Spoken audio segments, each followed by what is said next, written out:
pessoal! Tudo bem com vocês? Estávamos ansiosos aqui para essa aula maravilhosa, essa live sobre a rotina clínica aí no diagnóstico por imagens.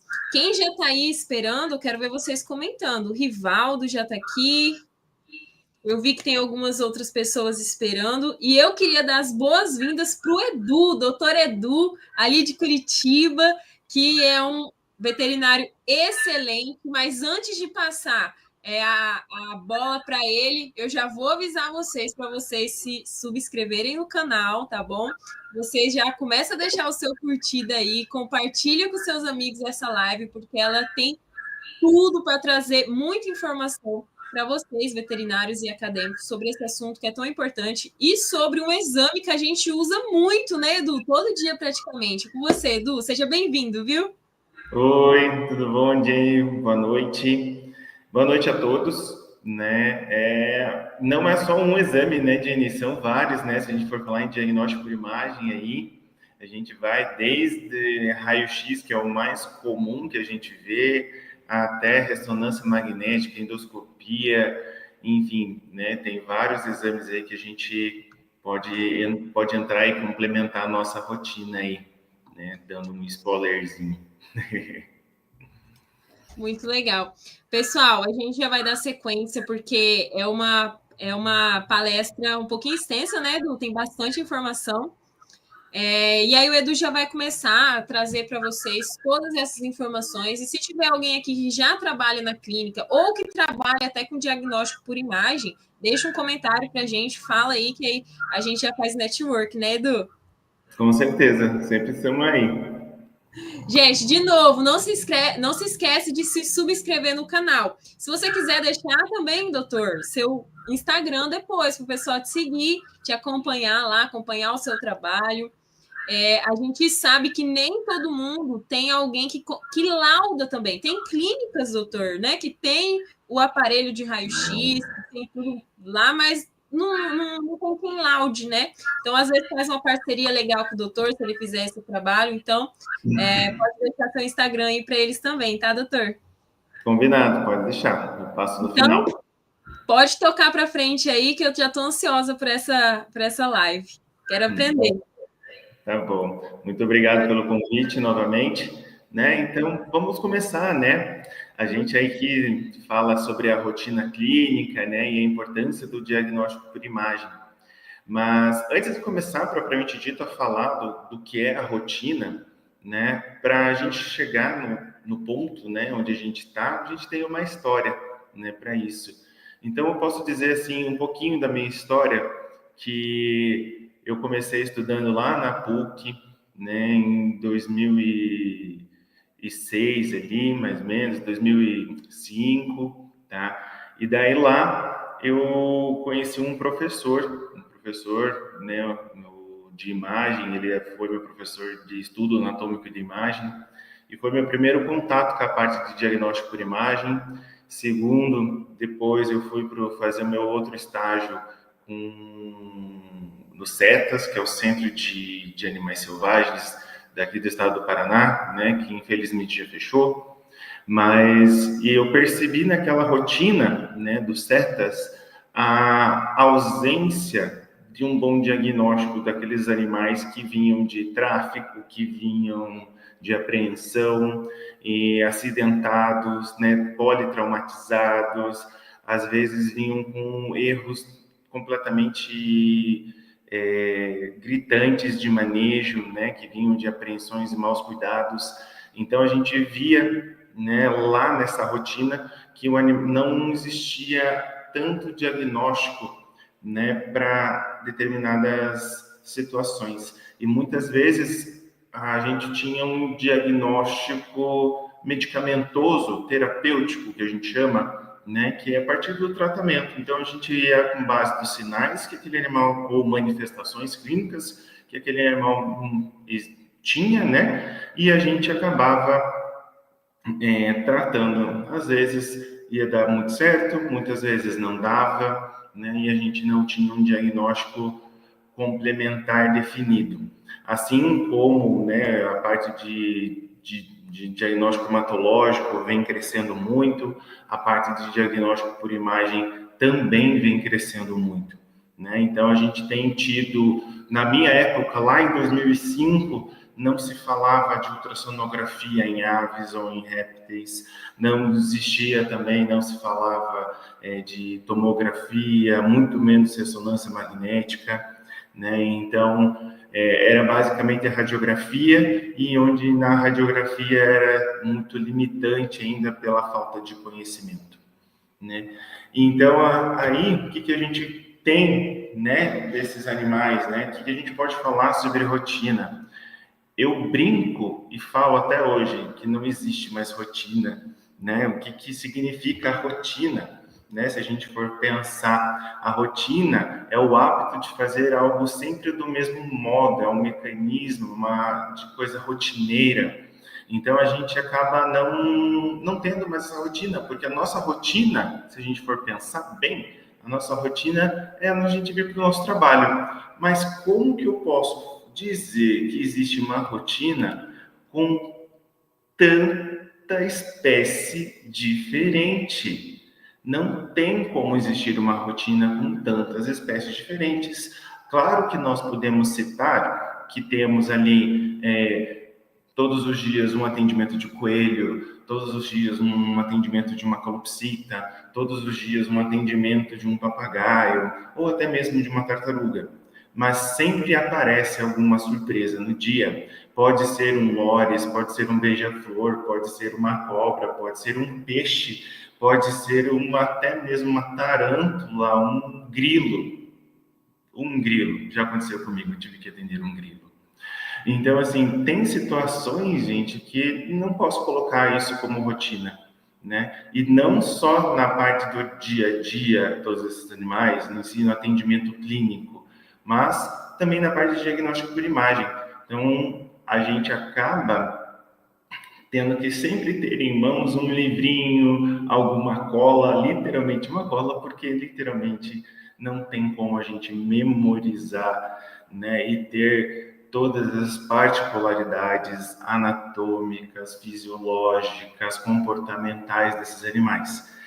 Claro que nós temos uma percepção e uma noção dessas diferenças, né? Mas sempre a gente tem uma colinha para alguma coisa ou outra, tá bom? Então, quando a gente fala de rotina, eu brinco e falo até hoje, não faz parte de uma rotina na clínica de animais silvestres. Então, a gente tem aí, por exemplo, que vem a calopsita, né? É um psitacídeo, né? Ele tem a sua origem num outro país, ele não faz parte da nossa fauna, né? Da nossa flora, da nossa fauna, desculpa, né mesmo? Então, assim, isso, né, dificulta um pouquinho até alguns cuidados, assim como temos o porquinho da Índia, né, que é um roedor. Temos aqui ratos, né, o rato twister também, que são animais que a gente atende uma certa frequência, mas não é todo dia que vem, não é todo dia que tem, né? E também as suas particularidades, suas doenças desses animais também têm suas particularidades, também têm tido suas evoluções, né? Seus diferenciais, suas particularidades anatômicas. Então, todos esses animais, eles provêm e vêm para a gente com alguma coisa sempre muito nova, coisas que a gente não via lá em 2005, que a gente não via lá em 2011, que a gente não via, inclusive, até o ano passado. Então, tem coisas que eu costumo usar, que eu costumo fazer mesmo, estudar a parte de não só a clínica de cão, de gato, de bovino, de equino, mas eu estudo muito também a medicina humana. Por incrível que pareça, eu sempre estou lendo alguns artigos na medicina humana, acompanho médicos também, vejo, principalmente porque a gente também atende primatas, né? Se a gente for pensar, a gente atende macaco prego, a gente atende sagui, a gente pode atender bugio, né? Então, são animais que têm suas particularidades, são uns primos nossos, né? que a gente brinca falando também. Então, isso faz com que a gente possa e nos permite também estudar um pouquinho a medicina humana, por conta das suas características muito parecidas com a nossa. Então, eu acabo sempre estudando também a medicina humana, né? Temos animais tão diferentes, psitacídeos exóticos e diferentes que vêm, como lores, como a pirrura, vêm aves marinhas, como pinguins, gaivotas. Temos também mamíferos marinhos que podem aparecer para a gente também, que lobo marinho que vem, pode aparecer, se a gente for pensar, anfíbios como oxolote, rãs, sapos, né? Então, olha a demanda de animais que a gente tem, que tem suas particularidades, que se torna tão difícil da gente ter um diagnóstico. E essa imagem que eu coloquei aqui, ela tá de ponta cabeça, literalmente, porque deixa a gente de cabeça para baixo, todo esse caos que a gente tem no nosso dia a dia. Porque a gente nunca sabe literalmente o que a gente vai pegar. Eu, pelo menos, eu não fico olhando a agenda para saber que animal que vem atender, né? Porque às vezes vem uma emergência mesmo, às vezes vem animalzinho atropelado da serra, às vezes vem animalzinho encontrado no parque, vem capivara, né? Aqui em Curitiba a gente é famoso por causa das capivaras de Curitiba. Então a gente tem tem esses animais aí que a gente pode receber e vem politraumatizado, atropelado. Então não tem, é sempre uma surpresa, uma caixinha de surpresa que deixa a gente de ponta cabeça, literalmente, tá? Então, eu gostaria de saber um pouco de vocês, né? Se vocês consideram uma rotina, né? Que nem eu na medicina de animais selvagens, que não é uma rotina, né? Gostaria de saber de vocês se existe uma rotina para vocês e como é, né? Se essa rotina é pertinente todos os dias ou não, como que vocês consideram isso, né? E o que eu posso dizer também, né, sobre, né, a rotina, né, dos nossos pets, se a gente for pensar, na maioria vem por erro de manejo, né? Então vem por erro de manejo, onde a gente tem aí diversos erros de manejo, desde o girassol para o papagaio, o café para o louro, o pão, né? Vem também alimentos, né? Como já vi darem pizza, né? Para o papagaio, ficarem dando alface também para coelho ou para as outras aves também. A gente sabe que, por exemplo, o alface tem a sua enterotoxicidade, né? Ela pode causar uma timpanização, uma fermentação ali no trato digestório dos roedores, dos lagomorfos. Então, temos as complicações diante de todos esses, dessa situação dos animais que vêm, né, para a gente, que vem com erros de manejo. Não era diferente lá na época dos setas, quando vinham animaizinhos de apreensão, que eles chegavam ali para a gente, né, também com maus cuidados. A diferença, né, de um centro de triagem a uma clínica é que normalmente a gente tem um responsável, né, e esse responsável nos conta, né, através da anamnese, nos conta exatamente, né, que tem ali o que eles oferecem de alimentação, né? Como é o seu dia a dia, qual é a rotina desses animais, né? Então, essas mudanças, né, de comportamento, eles vão nos relatar. Diferente nos setas, que a gente não tem essa informação, o que nos pode guiar para um diagnóstico mais assertivo, né? Desde a sua anamnese, que é tão importante quanto, né, como o próprio diagnóstico. A gente brinca também que o diagnóstico, né, ele é super importante, mas a clínica ela é soberana e a gente nunca pode esquecer disso, né? A nossa avaliação clínica, né, tem que estar sempre muito aprimorado, o toque, né, a ausculta, a nossa visão, a nossa audição, o nosso olfato. A gente tem que estar muito prestando atenção e com sentidos muito bem aguçados para tentar perceber as pequenas alteraçõezinhas que existem nesses animais. Então, né, desde de uma pena mais opaca no papagaio, desde o odor da urina que tem do coelho ou das fezes do coelho, desde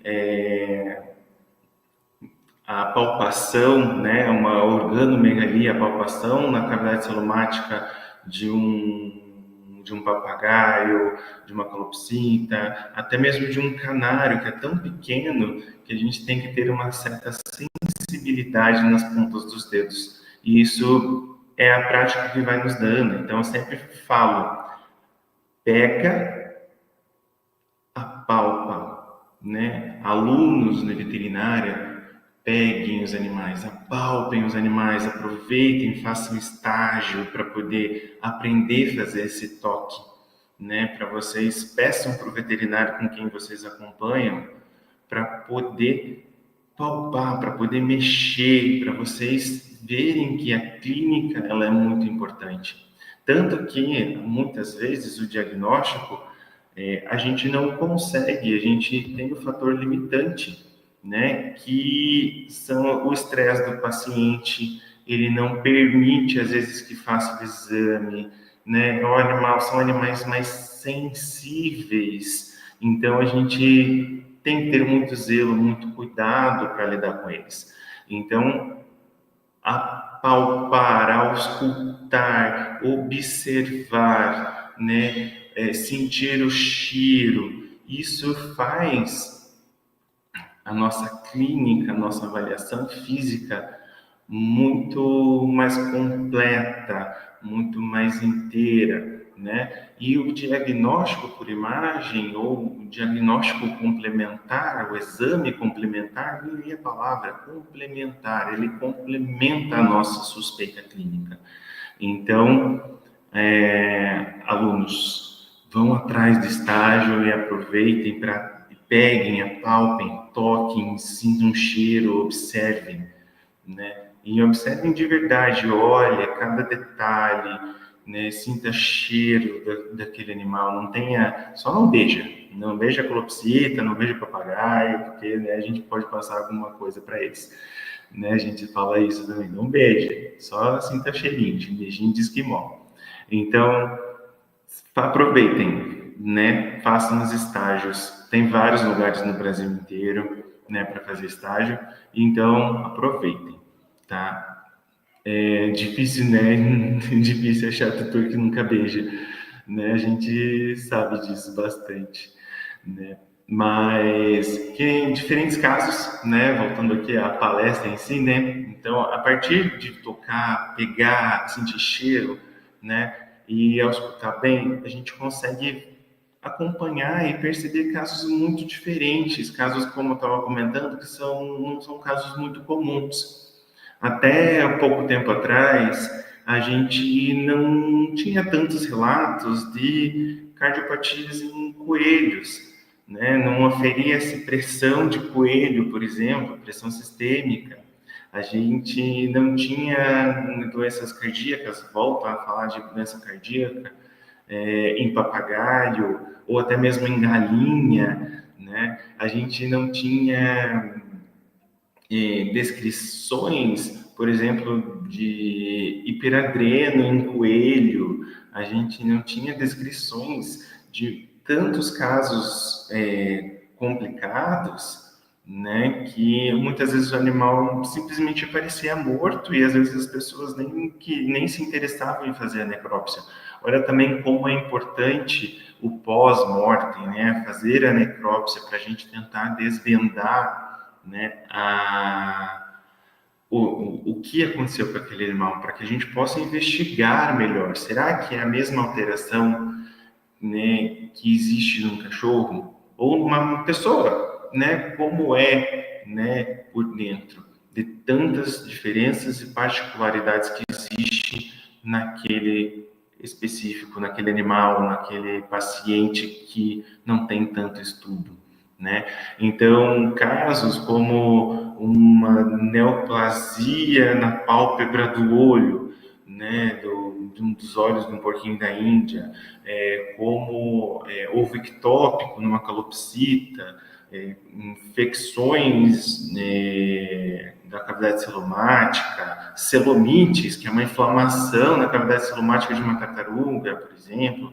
Então, são situações que a gente não tem tantas descrições, né, e que ficam difíceis da gente ter um diagnóstico através da base de literatura. Então, a gente vai ali, pega um ou outro artigo,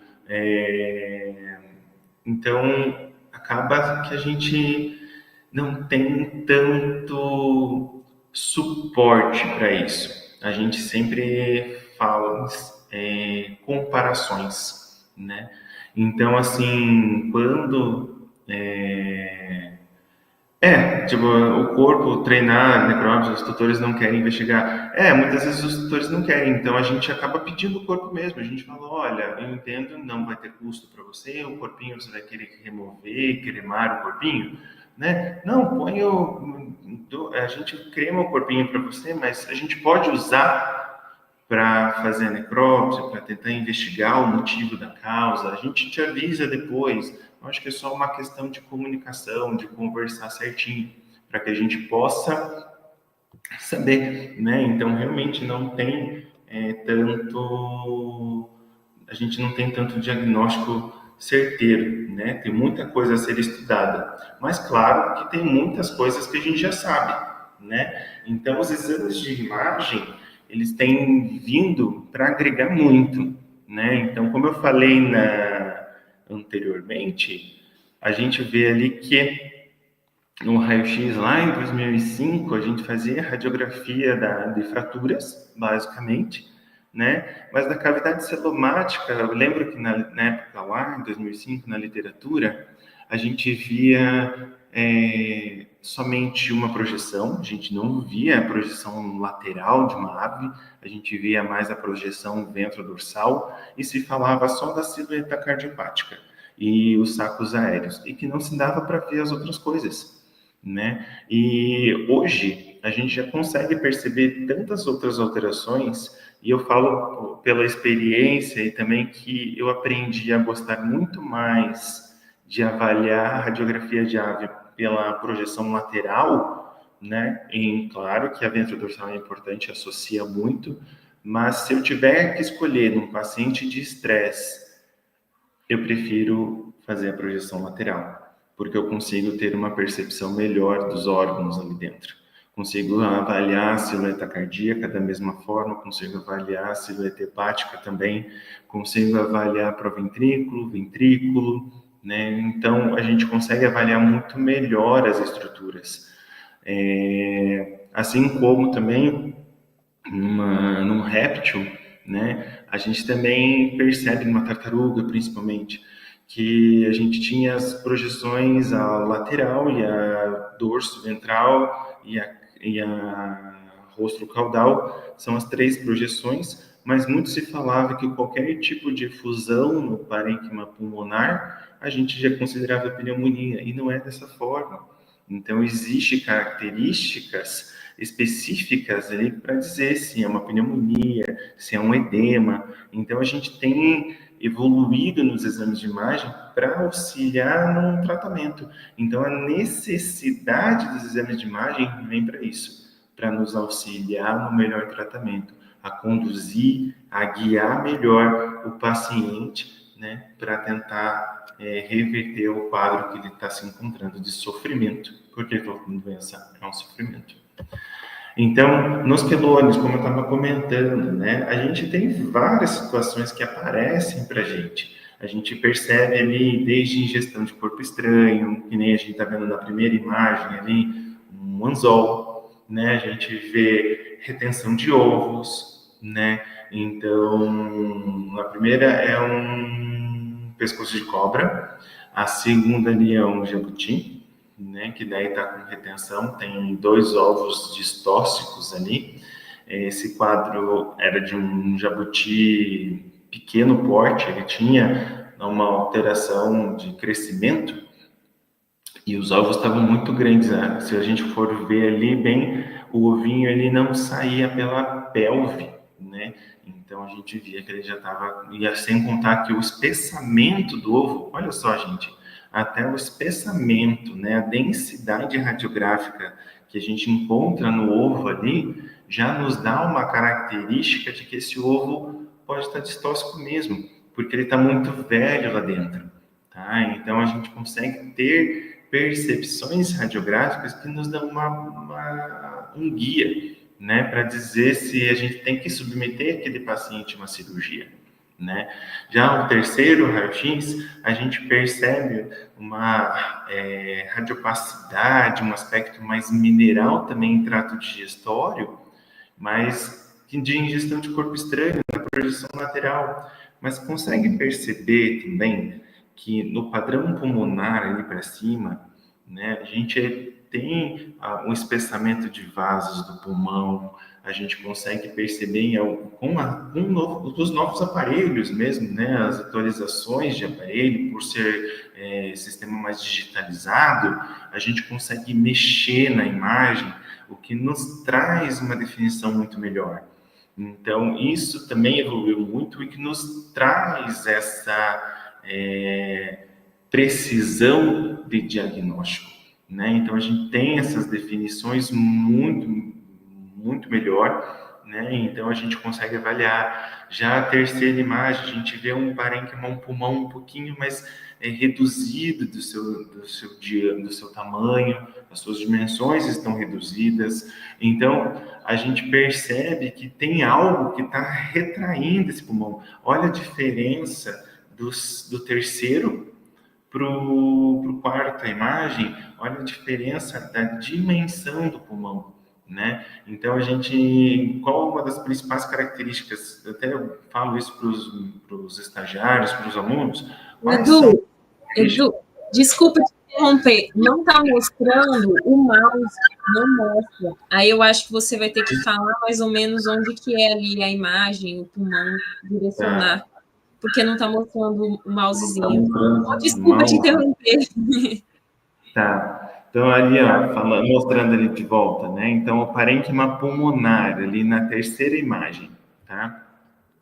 Na terceira imagem, a gente vê aqui, né, que o pulmão é onde está mais preto, é mais radiolucente, tá? Então, a gente vê os vasos aqui, né, bem marcados, que a gente vê em branco, são essas linhas mais esbranquiçadas, tá? Então, a gente percebe, né, que tem os vasos mais dilatados, tem um corpo estranho, uma estrutura, digamos, mais mineralizada, quer dizer que é uma característica mais branca, mais brilhosa, tá? Que a gente vê ali na imagem, tá? Já na quarta imagem, o pulmão em si, eu falo que ele está mais retraído, ele está mais reduzido de tamanho, porque a gente percebe que se a gente comparar o que está em preto, né, radiolucente, no dorso aqui, na região pulmonar, a gente percebe o tamanho, a dimensão reduzida, a gente percebe que tem mais branco do que o preto que deveria ter. Vocês conseguem perceber isso? Né? Então, isso que a gente vê que tem de alteração. Conseguiram entender? Viram bem as imagens ali ou não?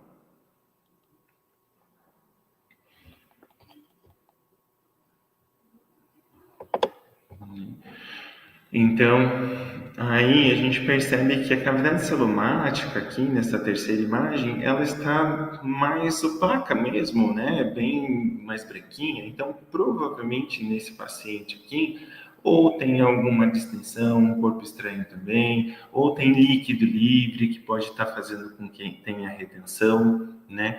Então, assim, a gente sabe que existe dentro da cavidade celumática, né, todos os órgãos, coração, né, fígado, a gente tem um estômago, tem um intestino, né? Os rins já ficam um pouco mais dorsais, né? Junto ao casco, né? Ao casco dorsal, a carapaça, né? Então a gente sabe que existem essas alterações e algumas vezes, em alguns pacientes, a gente consegue perceber e notar a alteração ali do fígado, inclusive, né? Uma organomegalia, o que nos dá para a gente pensar em usar ultrassom. Daí você pensa, ultrassom em tartaruga, em jabuti? Pois é, dá para a gente fazer sim ultrassom neles, usando uma probe, né, normalmente de baixo calibre, tá? E que a gente consiga entrar, né, pelos flancos, né, pela região aqui cervical e também pela região pélvica, né? Então, se a gente for ver ali, a gente consegue entrar com a probe ali. Claro que temos as limitações, as nossas limitações por conta da anatomia, né, por causa do casco, que não permite que a gente entre com ultrassom ali. Mas a gente consegue ter uma noção de um tamanho do fígado, não por completo, a gente consegue ver como está a ecotextura desse fígado também, se ele está gorduroso ou se ele está congesto, né? A gente consegue perceber também a presença de corpo estranho, né? No caso das fêmeas, a gente tem a formação dos ovos, né? Então, a gente consegue avaliar esses ovos que não estão, né, bem formados, não estão definidos, né, não estão calcificados, né, assim como a gente consegue perceber também, até mesmo fazer um ecocard num jabuti, através da região aqui cervical, a gente consegue também avaliar, né, fazer um exame ecocardiográfico.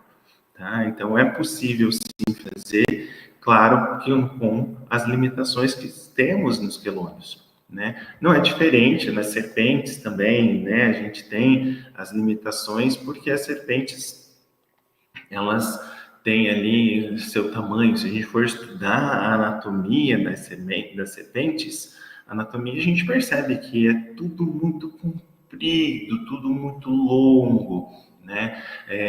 Então, nessa anatomia, a gente tem que ver esses detalhes também. Quando a gente bate uma radiografia, a gente consegue bater a radiografia em projeção lateral também, a gente consegue fazer uma radiografia principalmente, né, a dorso ventral, né? Podemos fazer com ela enrolada, como a gente está vendo aqui na imagem, ou podemos esticar, né? Numa radiografia de uma serpente muito grande, a gente acaba fazendo marcações com hastes metálicas ao lado do corpinho, ou contando pelas marcações naturais dela, né? Que muitas vezes elas são manchadas, e aí a gente consegue contar em que marca que foi feita, né? E contê-la naquela forma, né? Aí, né, nesse caso que eu estou mostrando aqui para vocês, é para mostrar também que é possível fazer tipo endoscopia neles também. É muito mais fácil, né? Se a gente for pensar bem, é muito fácil, porque é um tubo entrando no outro tubo, né? Mas endoscopia é possível sim, porque a gente consegue anestesiar tranquilamente um paciente desse e remover o corpo estranho. Mas qual seria o motivo, né? Tem, claro, as serpentes podem comer um corpo estranho, podem já comem um alimento que está aquecido, né? Ou ela está com fome. Mas nesse caso, nesse paciente, ela estava com uma estase gastrointestinal, né? Uma das suspeitas é uma jiboia, né? Que ela estava com suspeita de uma doença viral, que é um vírus de Boide, né? E que acomete a estase gastrointestinal, fazendo com que o animal fique bem prostrado, apático, com quadros neurológicos, né? Então a gente acaba, né? A gente precisava também, né, remover e retirar um rato, um camundongo, que ela acabou comendo, porque ele estava fermentando lá dentro e piorando o quadro dela. Então a gente fez a remoção por vídeo, né, por videoendoscopia, tanto que está mostrando aí a imagem da gente conseguindo remover, né? E a gente fez um antes e um depois também da radiografia, né? Ela sedadinha. Então é possível, sim. Inclusive é possível fazer ultrassom também numa jiboia, né? Numa corn snake. A gente só evita mesmo de fazer, eu evito de fazer exames em serpentes peçonhentas, né? Essas eu acabo evitando mesmo, pelo zelo, pelo cuidado. Eu acho que tem que ter uma estrutura bem diferenciada para esses animais, né? Já a gente tem que tomar bastante cuidado com essas espécies aí que possuem veneno, né? Voltando às aves, então, as nossas particularidades das aves, né? Como eu estava comentando. Então, a gente vê ali, né, que as aves têm uma silhueta. Antigamente a gente via mais pela projeção ventrodorsal, né? A silhueta cardipática e pouca alteração na cavidade celomática, né? Mais a caudal. E a gente sabia que existia a moela, por causa que dentro da moela a gente via as sementinhas, as pedrinhas que elas comiam, né? Mas com o passar do tempo, a gente começa a perceber e ver que existe outras situações, outras alterações, né? A gente consegue avaliar o pulmão. Então, onde fica o pulmão na ave, né? Ele fica junto ali às costinhas. Tá vendo onde é preto ali? O que é preto ali nas costinhas dela é um saco aéreo, tá? O pulmão da ave, ele tem um aspecto de favo de mel, ele é trabeculado, tá? Então, ele é formado por retículos. Então, a gente acaba não tendo aquela definição do pulmão preto, né? O pulmão das aves a gente vê uma definição um pouquinho mais esbranquiçada, mas com alguns pontos de gás neles. Então, não, eu acho que não dá para mostrar a seta, né? Mas se conseguirem ver na projeção lateral da ave, a gente vê dorsal ali, ó, a gente consegue ver uns retículos branquinhos com umas arinhas mais pretas no meio ali, né? Então, ali é o padrão pulmonar, né? A gente tem o saco aéreo, que são as estruturas em preto, embora essa imagem que eu estou mostrando para vocês é de um caso muito peculiar, onde essa colopsita tinha postura excessiva, né? Ela apresentou um ovo retido fora do oviduto. Então, ou seja, teve um ovo ectópico. Só que esse ovo ectópico, ele se transformou num abscesso, num caso, ele infeccionou. Então, a gente fez ultrassom também para definir o que era aquilo, né? E a gente vê essa estrutura na imagem ultrassonográfica. A gente não tem definição. A gente percebe que é uma massa, né, que tem alguns pontos hiperecóicos nela, com algumas áreas anecóicas, mas não tem uma definição exata, né? Quando a gente vai para a cirurgia, a gente encontra isso, né? Essas estruturas elípticas, ovoides, né? E meio caseosas, amareladas, né? Então a gente percebe que existe essas características aí, né, de infecção, tanto que a gente pensa que nas aves são muito casos, são mais empedrados, né, ou pus. Então a gente já começa a perceber e ver essas alterações. Novamente aqui uma outra ave, né, falando aqui então de casos, né, bem inovadores dentro da medicina, né, na área de diagnóstico por imagem e também na rotina, né, falando na clínica, né. Então, por exemplo, uma cardiopatia dilatada, a gente percebe uma cardiomiopatia. Então, a gente consegue perceber o tamanho, vocês conseguem ver o tamanho da silhueta do coração nessa imagem, nessas duas imagens? Né? O coração de uma galinha, de uma ave, ela fica bem external, né? Bem próximo ao externo. Então, olha o tamanho daquela silhueta, daquela bola que a gente vê ali na região external. Então, mostra que ali já tem alguma alteração significativa na região topográfica, né, do coração, tá? Então, ali foi feito o exame ecocárdico e a gente percebeu, viu sim, que ali na imagem, a minha esquerda, aqui no caso, né, no exame de ecocardio, a gente consegue ver, né, as duas câmeras bem grandes. A gente vê o átrio esquerdo, né, que é mais ali embaixo da imagem, tá? E o átrio direito, que é a outra massa, a outra um pouquinho mais cranial, mais em cima da imagem, né? E a gente vê o ventrículo direito ali escondido ao lado, tá? Então a gente tem ali uma alteração atrial significativa, então tem o átrio muito grande, tá? A gente consegue perceber. E foi feito, a gente percebe também, a gente consegue também fazer exames de eletrocardiograma, tá? Os exames de eletrocardiograma também têm sido estudados, têm sido vistos, né? Então temos atualizações aí diante dos exames que podem nos trazer muito benefício, né? Mas ainda precisa de muita atualização e muito estudo. Então, aos novos veterinários, aos novos estudantes também aí, ó, tem muita coisa para colocar em prática e poder publicar aí para melhorar esses estudos aí, atualizações.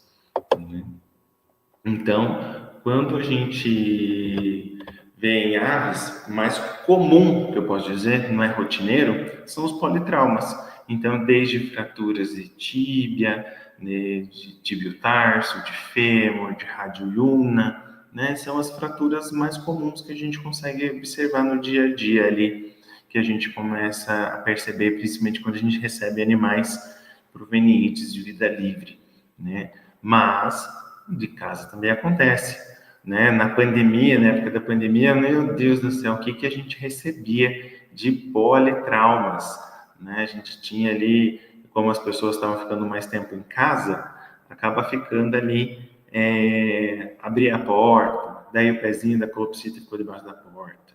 A criancinha ou a mãe acabou pisando no pé do coelhinho. Então, e vinha ali com o pé quebrado, pé luxado. Então, politraumas acontece com muita frequência também, né? Então, e atropelamentos, né? Olha só o atropelamento desse jabuti, né? Então, aconteceu de ter uma fratura completa do casco, né? E com certeza nessa situação precisa de intervenção cirúrgica, não tem o que fazer, né?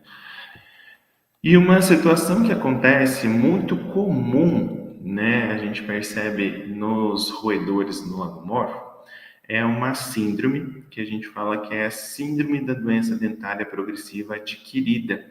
Então, em outras regiões só falam do crescimento, né, excessivo dos dentes, tá? Tem outras regiões que falam dessa forma. Como que é na região de vocês? Quem já acompanhou o crescimento dos dentes, como que vocês falam aí?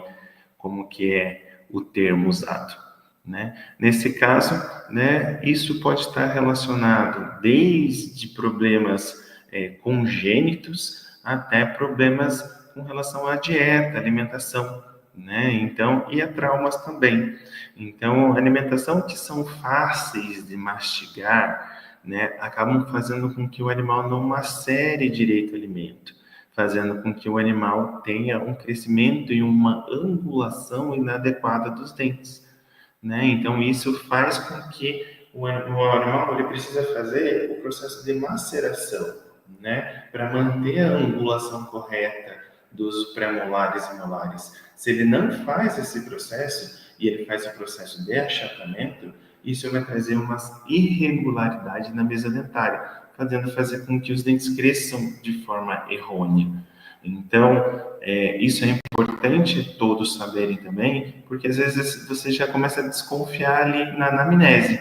Que alimentação o teu coelho costuma comer com mais frequência? Qual é a base alimentar que o teu coelho, o teu porquinho da Índia, tua chinchila come, né? Então, a gente sabe que a particularidade desses roedores e desse lagomorfo do coelho, eles têm ali o crescimento contínuo dos dentes e necessitam desgastar, né? Então, é aí que está, né, a dieta que pode nos ajudar. Então, alimentos ricos em fibra, feno, por exemplo, né? Até dá oferecer madeirinhas para eles roerem, mas tomar cuidado com o tipo de madeira, com galhos que vão oferecer, né? Então, temos situações aí que a gente tem que manejar esses animais corretamente para poder fazer com que ele tenha desgastes, né?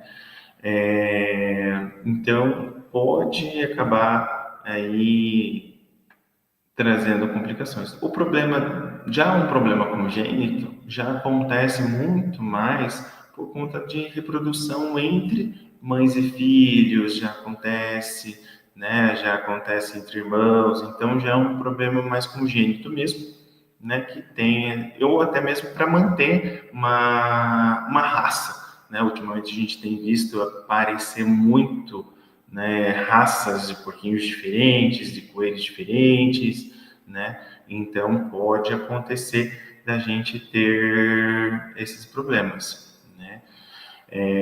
O pinus em si pode ser, mas eu até recomendo por algumas questões de gostinho para eles roerem a madeira, né? Eu sugiro algumas árvores frutíferas mesmo, tipo dá para ser limoeiro, macieira, né? Não tem tanto problema. Evitar algumas frutas como de pêssego, né? Pessegueiro, amoreira. Então eu até não recomendo muito, tá? Cerejeira também não, mas dá para ser o pinus, mas eu prefiro muito mais algumas frutíferas aí, tipo laranjeira também, dá para ser também, né? A Tiffany perguntou ali um pouquinho lá atrás ali sobre o casco, quanto tempo demora no casco de um jabuti. Varia muito, tá? Porque como eles são animais ectotérmicos, né, e depende muito do ambiente, da alimentação também, o tempo de cicatrização, ele é muito variado. E também do tamanho do animal, né? Então, animais têm uma taxa metabólica muito lenta.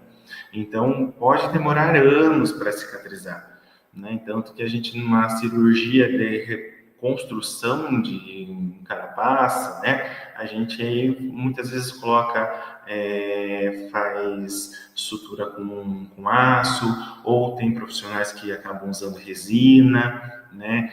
Tem gente até que já ouvi falar que tem profissionais que têm atualizado aí usando tipo lacres mesmo para fazer a aproximação e curativos aí de ajudar na cicatrização, tentar acelerar a cicatrização.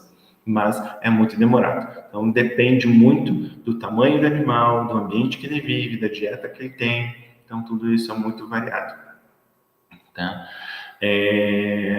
Então, e outras coisas, traumas, né, que podem aparecer, voltando aos porquinhos da Índia aqui, os chinchilas e coelhos, traumas também podem apresentar problemas de crescimento dentário, né? Recentemente eu acompanhei um caso de um coelho que ele simplesmente prendeu a cabeça na gaiola e acabou fraturando aqui uma parte da mandíbula e uma parte da maxila.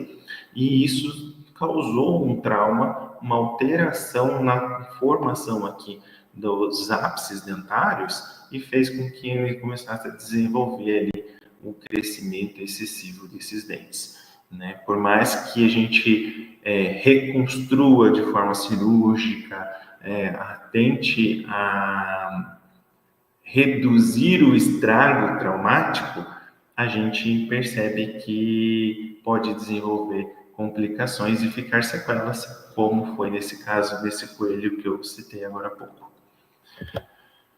né? E não podendo faltar, né, alguns problemas geniturinários também, né? Então a gente tem vários problemas reprodutivos, né? A gente pode ver ali, principalmente coisas que a gente acaba vendo são cistites em coelhos, porquinhos na Índia, né? Muito comum, né? Urólitos, são as presenças de cálculos. Então a gente vê isso também com uma certa frequência, né? Mas coisas que a gente não tinha tanta certeza do desenvolvimento de algumas outras patologias, como os cistos ovarianos. Muito pouco se via, muito pouco se falava, né? E eu acho que tem muita coisa nova para ser falada sobre isso também, porque já peguei literatura que falava que cisto ovariano não dói. Agora eu pergunto para vocês, mulheres que têm cisto, dói ou não dói o cisto? Pelo menos as mulheres com quem eu convivi que falavam Tinha cisto, falavam que dói. Agora me confirme se dói ou não dói. Né? Então, assim, se dói para as mulheres, creio que deva doer para a porquinha da Índia, para a coelha, para a chinchila que tem o cisto ovariano. Né? Então, um dos sinais que esses animais, uma das manifestações que esses animais acabam apresentando, né? Então, são muitas vezes alterações que vocês mulheres também têm, né? Então, associar algumas coisinhas, né? Algum comportamento, alteração comportamental que pode estar relacionada aos hormônios, né? A questão principalmente da urina, né? Muitas vezes, algumas vezes, né? Não posso afirmar que em todas as situações de ovário, né? Acaba desenvolvendo uma hiperplasia endometrial, né? Em alguns casos até mesmo cística, onde se rompe esse cisto, então a gente acaba observando hematúria, né? Que é aquele xixi com sangue. Então, a gente tem que prestar atenção. O que eu volto e que eu falei lá no começo da apresentação, observar, saber perguntar como que está a urina, né? Ver a urina, sentir o cheiro também, porque existem cheiros diferentes, né? A gente sabe que o cheiro da urina do coelho é uma, de repente está com outro cheiro, né? Existe o cheiro das larvas de miase, por exemplo, existe o cheiro do sangue também. Então, sentir o cheiro é importante também, né? E outras situações também que são novas, né? Não, agora não é mais tão novo, vamos ver, já faz um tempo, mas neoplasias uterinas, neoplasias testiculares, neoplasias nos órgãos linfáticos também, tipo o baço, pâncreas eu tenho acompanhado também, né, linfomas, principalmente eu tenho visto, né, outras espécies de animais também, outros mamíferos, que vêm apresentando para mim aí algumas situações neoplásicas, mas furão já é mais comum, né? Estou falando aqui no caso de furão, furão é mais comum a gente observar neoplasias, que é o que mais tem descrição, no caso como insulinoma, como também outras neoplasias aí em pâncreas também, né? O insulinoma, no caso, o linfoma, que afeta muito o fígado, o baço, né? Então, a gente tem aí vários tipos de neoplasias. Mas em furão, que eu tenho acompanhado, inclusive, até tem uma estagiária recente nossa aqui, apresentou um TCC sobre cálculo na vesícula biliar. Né? Então, assim, não tem descrição. Se a gente for procurar, tem um ou dois relatos e ainda trabalhos ainda que não foram escritos, mas não muito bem descritos, né? Então, aí e foi diagnosticado, não foi diagnosticado pelo raio-x, não foi diagnosticado pelo ultrassom. Eu suspeitei pelo ultrassom que poderia ter, né, polilitíase, que é o termo usado para cálculos pedras na vesícula biliar, e eu suspeitei e eu pedi para o tutor, né, ver se ele teria possibilidade de fazer uma tomografia. Daí, na tomografia, fechou a nossa suspeita. Né? No ultrassom, eu suspeitei que poderia, mas como eu nunca tinha pegado, eu acabei olhando aquela vesícula biliar muito mineralizada, mas não tinha sombra, não tinha características de urólitos, de cálculo. Daí eu pensei que pudesse ser uma lama, biliar muito densa, né? Mas enfim, daí eu acabei pedindo para ir para a tomo e foi fechado o diagnóstico lá na tomo. Então, tem muita coisa nova, né, acontecendo que não tem diagnóstico, que a gente vai fechando aí com as suspeitas, né, e estudando tanto a medicina humana como cão e gato, né, até cavalo, vaca, enfim, a gente vai vendo e atualizando isso. E a gente conta aí com a ajuda dos novos vets, né, que vem chegando, tá bom? Então, gente, como vocês podem ver, né, a gente tem aí muita atualização, muita coisa para fazer, para falar, né? Isso aqui que eu falei hoje, né, foi um pouco mesmo, tá? Porque aí a gente comentou aí, eu falei aí por uns 40 minutos, mais ou menos, de palestra, mas tem muita coisa para falar. E eu estou montando, junto com a Jennifer aqui, eu estou montando um curso um pouco mais aprofundado, né, de diagnóstico por imagem. Então, eu estou fazendo separadinho por sistemas, né? Então, eu estou montando aulas, né, um curso de radiologia de aves por sistemas. Então, está tendo radiologia de aves do sistema esquelético, radiologia de aves do gênito urinário, estou fazendo radiologia de sistema digestório, respiratório, circulatório, né? Estou montando também um curso de répteis também, daí ele já é um pouco mais generalizado, mas com um foco maior nos testudines, que são os quelônios também, né? E tem também aí, estou montando também dos roedores e lagomorfos, dos mamíferos, e também separadinho também.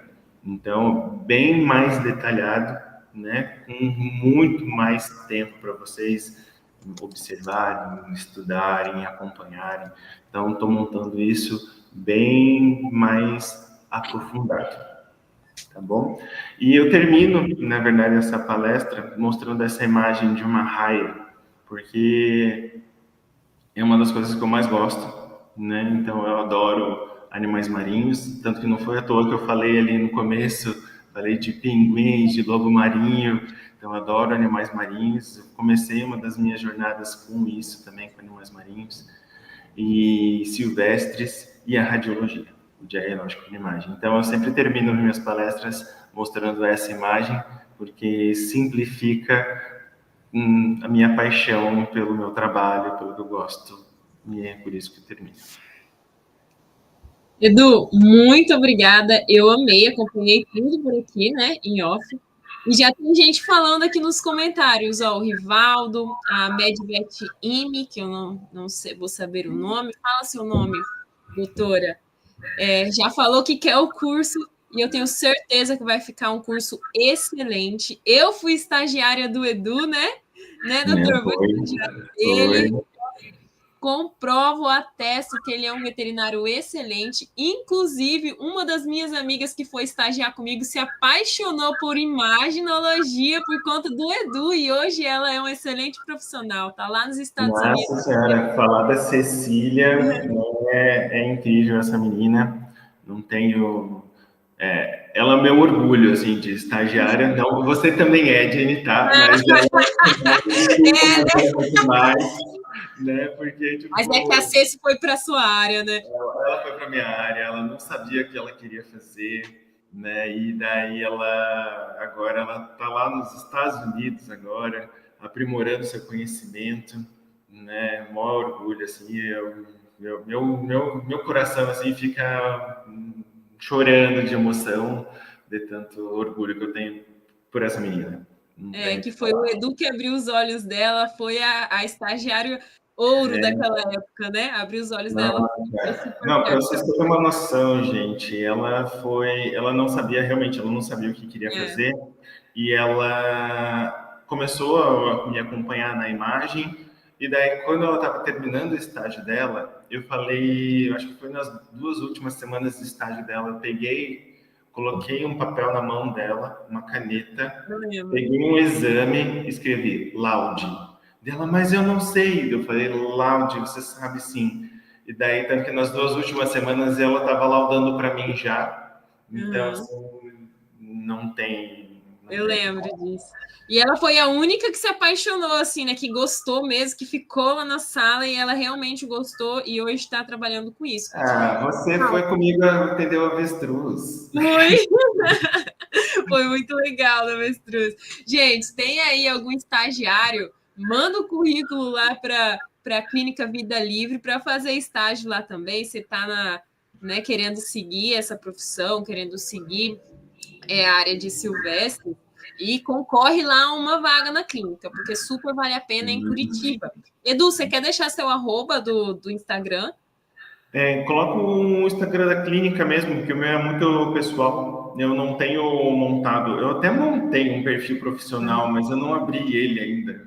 Ah, Tenho tá. Como que é o da clínica? Como tá escrito? Vida Livre, Clínica Vida Livre. Clínica Vida Livre? Não tem ponto nem nada? Clínica Vida Livre. Vou colocar e você me fala se tá certo assim. Ó, tá certo assim? Deixa eu voltar aqui. O Edu vai falar. Gente, nós vamos sortear tá, o formulário de medicações de emergência, de referência rápida, para vocês se localizarem rapidamente. Isso Tudo está mesmo. escrito. É assim mesmo? Uhum. Tá? Então, essa é o arroba da clínica. E aí a gente vai sortear. Agora tem gente comentando aqui, deixa eu ver. Olá, Tiffany, vou mandar meu currículo. Tiffany, para de palhaçada. Você já é daqui. Você conhece aí? Conheço, Olá. palhaça. Então vamos lá, pessoal. Eu vou sortear, vou tentar apresentar aqui a minha tela para a gente sortear. Deixa eu ver. O sorteador de nomes. Vou colocar aqui. Quem não se inscreveu, não vai se inscrever mais, hein? Posso? Falta alguém se inscrever? Mas, Falta ó, alguém? independente se é de São Paulo, tá? A gente recebe estagiário nas férias, não tem problema, pode vir. Eu era de Rondônia, eu sou de Rondônia, né? Quando eu fui, Ela é de a gente foi de Rondônia, Rondônia. né? A De gente foi de Rondônia. Rondônia, eu e mais duas amigas de Rondônia. Pode vir. Fala com, manda, quando mandar o e-mail, o currículo para fazer estágio aqui, fala com o José Carlos, ele que é o responsável agora pelos estágios. Na tua época era eu, né? Agora eu não sou mais. Agora é Uhum. José Carlos. Eu acho que na minha época você tinha acabado de passar para o José Carlos já. Pessoal, eu vou sortear então, tá bom? Vai ser um e-book eu falei, né? Formulário de emergência. E aí vocês vão me chamar no WhatsApp. Chama no WhatsApp do Bot Atualiza, que alguém vai responder vocês. Aí vocês vão falar: olha, fui sorteado, esse é meu e-mail, coloca o meu acesso lá, a disponibilização do e-book. Ah, essa doutora está perguntando se recebe formados também lá, Edu. Manda currículo. Para estagiar, você quer para aprender, estagiar, algo assim? Só aprender sem ser trabalho remunerado? Seria isso? Ou você já trabalha com isso? Não sei se você falou seu nome, desculpa. Acho que não falou, não. Letícia. Letícia. Letícia. Letícia. Letícia. Fala aí pra gente, Prepara Letícia. para trabalhar. Você já trabalha com isso ou você quer ir para sem ser remunerado para aprender um pouquinho mais? Aí dá para você entrar em contato também lá, né? E perguntar. Vou sortear, tá, pessoal? Tá dando para ver aí eu escrevendo na página? Tá dando para ver eu escrevendo na página, Edu? Tá, né? Acho que sim. Deixa eu abrir aqui maior, que eu dei uma diminuída. Dá. Tá? Fechou. Então, vou sortear, tá? Vai ser sorteado um nome. Vamos lá. Daiana Paixão, doutora Daiana. Então, me manda mensagem lá, tá, doutora Daiana, para a gente incluir no seu acesso o formulário de medicações de emergência, tá bom? Olá, a Letícia falou que está começando. Minha área de interesse é silvestres. Perfeito. Entra no Instagram lá, manda uma mensagem, vê o que você consegue. Tá bom, Letícia? Pessoal, é isso. A nossa live. Quem ganhou o sorteio foi a Daiana Paixão. Nós vamos encerrar a nossa live, então. Doutor, muito obrigada, tá? Eu amei a live, tenho certeza que o pessoal também. Já deixa um comentário aí se vocês amaram a live dele. Foi perfeito, deu para entender muito bem, a sua didática é ótima e eu tenho certeza que o curso vai bombar, porque é algo do nosso interesse, né, do interesse dos clínicos em geral. Nem Sim, vai todo mundo. ser. E estou fazendo Isso, com muito carinho para todo mundo Ai, tentar entender muito bem aí e sair. Por mais que não queira atuar na área de diagnóstico de imagem, mas que consiga entender um pouquinho, às vezes, ali, quando chega uma imagem, antes de laudar, ter o laudo em mãos para poder dar um prognóstico legal para o paciente. Isso que é importante também. Sim, às vezes você é um clínico, você não tem interesse de ir lá fazer uma pós-graduação, né? 2 anos, se deslocar presencialmente para uma capital, mas você precisa ter um pouquinho mais de conhecimento para os seus próprios pacientes. Quem sabe fazer network com outros profissionais que vão dar para você, que você Com certeza. enfim. Mas antes da gente desligar a live, eu preciso pedir para vocês seguirem no Instagram do Veste Atualiza, mas também vocês se subscrevem aqui no canal, tá? Porque eu tô sendo uma mãe para vocês. Vocês sabem que eu tô sendo uma mãe para vocês. Toda semana eu trago lives incríveis aqui. Semana passada foi sobre répteis com o Dr. Rivaldo, que é um aluno nosso, tá até aqui o Rivaldo, sempre está nas lives. Essa semana foi de imagem, né? Diagnóstico por imagem com o Dr. Edu, que é excelente, é um profissional excelente. Então, a gente está trazendo assuntos excelentes aqui para vocês. Então, já se inscreve no canal, se inscreve lá no Instagram também, segue no Instagram, tá bom? Pessoal, boa noite, beijão. Boa Beijo, noite. Edu, obrigada, tá bom? Obrigado. Tchau, beijão. Tchau, pessoal. Tchau, tchau.